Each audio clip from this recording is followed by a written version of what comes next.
আমার তো কিছু হয়নি। ভিডিওটা আর আমি মনোযোগ কোথায় সহকারে যাব? দেখবেন, আশা করি রাজপুত্র ভালো ফিরে আসবে লাগবে। বাবা। রাজপুত্র ফিরে এলে আমরা দুজন তোমাদের সাথে দেখা করে আসব। তুই এসব কি বলছিস মা? তোর কি মাথা খারাপ হয়ে গেছে? চল মা, বাড়ি ফিরে চল। না, কেউ যাবে না আমার কক্ষে। আমি রাজকন্যা। আমার কক্ষে তল্লাশি নিলে আমাকে অপমান করা হবে। আমাকে সবটা আগে বলতে দেওয়া হোক পিতা। আর কি বলবে? ননদ তো পথের কাঁটা, আবার নিশ্চয়ই আমাকে ছুঁড়ে পথে ফেলে দেবে। মাথায় করে রাখার মতো কোনো আচরণ কি করেছো তুমি? পিতা, আমি আমির চাঁদকে দূর পারস্যে যেতে দিতে পারবো না। আপনি দয়া করে আমির চাঁদকে আমার সাথে থাকতে দিন। এতটুকু একটা বাচ্চা, বাবা নেই আর মা তো থেকেও নেই। পরিণীতা, মা তুমি ভীষণ সরল। রানীদের এত সরল হলে চলে না। আমাকে দেখো, আমার এক পুত্র কখনো সূর্যের আলো দেখেনি, আমাকে পিতা বলে ডাকেনি। আমি কয়েকদিন আগেই তাকে হারিয়েছি। আমি তো উতলা হইনি মা। রাজগুরু মশাই, আপনি দয়া করে কিছু বলুন। রাজবধূ, আমার বিধান আপনি মানতে পারবেন? আপনার কথা অমান্য করার ধৃষ্টতা আমার নেই। আপনি যা বলবেন আমি তাই মেনে নেব, কোনো কারণও জানতে চাইব না। রাজবধূ, আপনি বিচক্ষণ। আমির চাঁদ প্রাসাদে থাকলে তার মা তার আয়ত্তে তাকে ব্যবহার করবে, এতে রাজ্যের জন্যই ক্ষতি হবে। তাছাড়া বড় হয়ে আমির চাঁদ আবারও প্রাসাদে ফিরে আসবে তার মাকে উদ্ধার করতে। আমার মনে হয় ওকে দূরে রাখাই মঙ্গল। বেশ, তবে তাই হোক। তবে আমার একটা অনুরোধ আছে পিতা। পারস্যে আমির চাঁদকে এমনভাবে রক্ষণাবেক্ষণ করার ব্যবস্থা করা হোক যাতে ওর কোনোরূপ অসুবিধা না হয়। পিতা, আমি ভুল বলে থাকলে ক্ষমা প্রার্থী। না পরিণীতা, তুমি ঠিক বলেছ। এই কে আছো? আমির চাঁদকে নিয়ে রওনা হয়ে যাও, ওদিকে মাঝি মল্লার অপেক্ষা করছে। আমি তবে আমির চাঁদকে বিদায় দিয়ে আসি পিতা। ওদিকে রাজকন্যা সুপ্রিয়া তার সব পরিকল্পনা বিফল হয়েছে বলে ভীষণ রেগে যায়। ছাড়ব না, আমি কাউকে ছাড়ব না। চরম মূল্য দিতে হবে তোমাদের। আমার ছেলে ঠিক ফিরবে। মায়ের কাছ থেকে ছেলেকে আলাদা করা এত সহজ নয়। রক্ত কথা বলবে। রানীমা, আমি আসি। তুমি কিন্তু একদম মন খারাপ করে থাকবে না। আমি কিন্তু পত্র দিয়ে তোমার খবর নেব। চাঁদ, তোমার আমাকে মনে পড়বে? পড়বে তো, তোমার কথা আমার অনেক মনে পড়বে। আমি আসি রানীমা, তুমি ভালো থেকো। সৈন্যরা, সাবধানে আমির চাঁদকে পৌঁছে দিও। মহারাজ, আমি একটা কথা বলতে চাই, যদি অনুমতি দেন। বলুন রাজগুরু মশাই, কি বলতে চান? রাজবধূ পরিণীতা আর যুবরাজ তারা কখনোই ভালো সময় কাটায়নি। তাছাড়া আমির চাঁদের চলে যাওয়াটা রাজবধূ মন থেকে মেনে নিতে পারেনি। ওদের একটু নিজেদের মতো থাকার সুযোগ দিন মহারাজ। ওরা একটু কটা দিন নিজেদের মতো কাটাক না। ওদেরকে তবে আমাদের বিলাসপুরের বাড়িতে পাঠিয়ে দিই, কি বলেন? নতুন জায়গা, নতুন পরিবেশে ওদের বেশ ভালোই লাগবে। কম ঝড় তো ওদের উপর দিয়ে যায়নি। পশ্চিমে শুক্র, দক্ষিণে অঘা, যথা ইচ্ছা তথা যা। যুবরাজ পরিণীতার ভ্রমণের শুভ যোগ চলছে মহারাজ। তাদের এই যাত্রা আমাদের জন্য সুফল বয়ে আনবে। তবে আমরা ওদের পাঠানোর ব্যবস্থা করি, কি বলেন রাজগুরু মশাই? ওদিকে বাগানে একা একা বসে আছে পরিণীতা।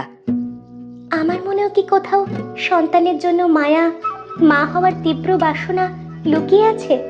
আমার আমির চাঁদের জন্য কেন এত কষ্ট হচ্ছে? ও ছোট একটা বাচ্চা তাই, নাকি আমাকে রানীমা বলে ডাকতো তাই? পরিণীতা, তুমি এখানে? আমি সেই কখন থেকে তোমাকে খুঁজছি। তুমি কি আমার উপরে রেগে আছো? না রাজকুমার, প্রিয় মানুষের উপর রাগ করতে নেই। শুনেছি তাতে কেবলই দূরত্ব বাড়ে। আমরা কাছেই আসতে পারি না, তো খামোখা দূরত্ব বাড়িয়ে কি লাভ? বাহ, রাজকন্যা যেন আজ বেশ অন্যরকম কথা বলছে।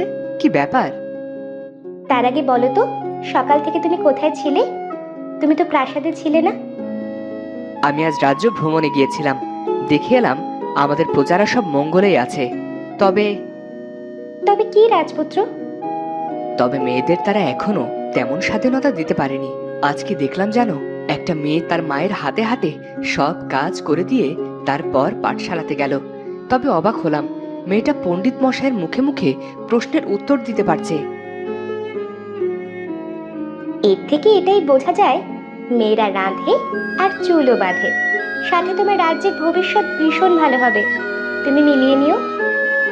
আরেকটা ব্যাপার খুব ভালো লেগেছে, আমার রাজ্যের মানুষগুলো ভীষণ সহজ সরল, তারা লোভ জানে না, দুমুঠো খেতে পারলেই খুশি। আমার বাবা এসে ফিরে গেলেন, মায়েদের জন্য মনটা ভীষণ ছটফট করছে। রাজপুত্র, তুমি কি আমাকে আমার মায়েদের কাছে নিয়ে যাবে?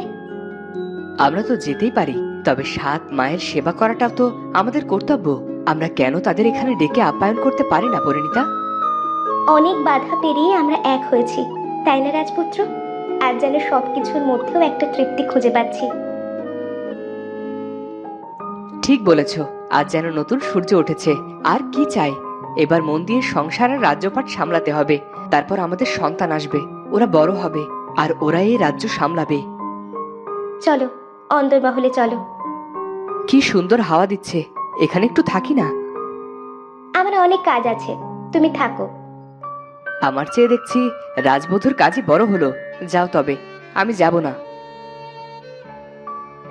তোমাকে একা রেখে যাই বা কি করে? তাছাড়া মুখোশ মানবের লাশ ওদিকে পাওয়া গিয়েছিল। আমি তোমাকে এখানে কিছুতেই একা থাকতে দেব না। তখন সেখানে এলো রাজপুত্রের বন্ধু। রাজপুত্র, আমি যা শুনেছি তা যে মিথ্যা, এটা জেনেই খুশি হলাম। রাজবধূ, সব ঠিক আছে তো? সব তো ঠিক আছে, কিন্তু তোমার পশ্চিম জমিদার বাড়িতে কেমন কাটছে? তোমাদের ছেড়ে কি আর ভালো থাকা যায়? আমার তো ওখানে যেতেই ইচ্ছে করে না। তারপরও ওই জমিদার তো মহাকৃপণ, আর তার একটা মোটা মেয়ে আছে। আমাকে বাঁচাও, আমি অনেক কষ্টে সেখান থেকে এসেছি। তার মানে উজির পুত্রের বেশ ধকল গেছে। তবে আমি তো শুনেছি বউ হিসেবে মোটা মেয়েরা বেশ ভালো হয়। তুমি বললে আমি কিন্তু সম্বন্ধ করতেই পারি। আমি জীবিতই বেশ আছি রাজবধূ। বিয়ে করে মৃতদের খাতায় আপাতত নাম লেখাচ্ছি না। দয়া করে আর মজা করবেন না। রাজবধূ, রাজপুত্র, মহারাজ আপনাদের ডেকেছেন। মহারাজ বলেছেন জরুরি তলব। তুমি যাও শঙ্খমালা, আমরা আসছি। জি রাজবধূ।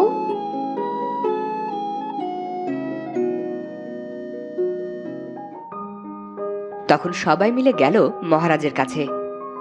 আমাদের ডেকেছেন পিতা? মহারাজের জয় হোক। আমি এসেছি মহারাজ, আপনি আজ্ঞা করুন। আমি চাই রাজপুত্র আর পরিণীতামা আমাদের বিলাসপুরের জমিদার বাড়িতে ভ্রমণ করে আসুক। অনেকদিন সেখানে আমাদের কারও যাওয়া হয়ে ওঠেনি। তাছাড়া রাজপুত্র জেনে নেওয়া উচিত আমাদের কোথায় কি কি আছে, তাতে রাজ্য চালনা করতে সহজ হবে। আমরা নিশ্চয় যাব পিতা, কবে যেতে হবে? আজই তোমরা বেরিয়ে পড়ো। আর উজির পুত্র, ইতিমধ্যে তোমার বীরত্ব আমাকে মুগ্ধ করেছে। আমি চাই তুমি যাও ওদের সাথে। ওদের নিরাপত্তার দায়িত্ব আমি তোমাকে দিলাম। কিন্তু পিতা, প্রাসাদ অরক্ষিত রেখে যাওয়াটা কি ঠিক হবে? আমাদের ওপর তো বিপদের ওপর বিপদ আসতেই থাকে। আমি আর কোনো ঝুঁকি নিতে চাই না। আপনার তো বয়স হয়েছে, আমাদের নতুন মন্ত্রী না হয় আপনাদের কাছেই থাক। রাজপুত্র আর তার বন্ধু ফিসফিস করে কথা বলতে থাকে। আমি বলেছিলাম না যে বিয়ের পর তোমার আর আমার আনন্দে কাটানো দিনগুলো সব স্মৃতি হয়ে যাবে। হলো তো? দেখো, বুদ্ধি করে আমাকে ঠিক পাশ কাটিয়ে দিল। তুমি বা আমাদের সাথে গিয়ে একা একা কি করতে? বসে বসে আকাশে তারা গুনতে? বেশ হয়েছে, আরো থাকো একা একা। দাসী, তুমি যাবে রাজবধূর সাথে? ক্ষমা করবেন পিতা, মাত্র তো কটা দিন। আমি আর পরিণীতা মিলেই ঘুরে আসি, সেটাই মনে হয় ভালো হবে। বেশ, তবে নৌকা সাজানো আছে। বিলাসপুরের ঘাটে গিয়ে তোমাদের নৌকা নোঙর করবে। এক্ষুনি বেরিয়ে পড়ো। জি পিতা। শঙ্খমালা, তুমি মহারাজের খেয়াল রেখো, আর সবার দায়িত্ব আমি তোমাকে দিয়ে গেলাম। পিতা, আপনি নিজের খেয়াল রাখবেন। চলি। তোমাদের যাত্রা শুভ হোক। তখন পরিণীতা আর রাজপুত্র রওনা হলো বিলাসপুরের বাড়িতে। আর রাজগুরু আর মহারাজ বেশ খুশি হলেন। আজ আমি ভীষণ খুশি। আজ আমার রাজকুমার আর রাজবধূ পরিণীতা একটু শান্তি পেয়েছে। এদিকে নৌকায় চলতে শুরু করলো পরিণীতা আর রাজপুত্র। আমরা কিন্তু সবাই মিলেই এই বাড়িটাই ঘুরে যেতে পারতাম।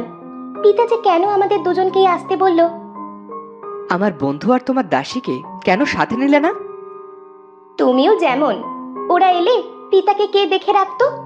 আর কত দূরে বিলাসপুর? অনেক ছোটবেলায় আমি আর আমার বন্ধু এসেছিলাম। বাড়িটা তোমার পছন্দ হবে, অনেক পুরনো, তবুও যেন সব স্পষ্ট।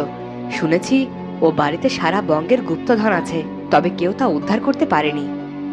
তো বন্ধুরা, বিলাসপুরে রাজপুত্র আর পরিণীতার সাথে কি ঘটতে চলেছে সেটা জানবো আমরা পরের পর্বে।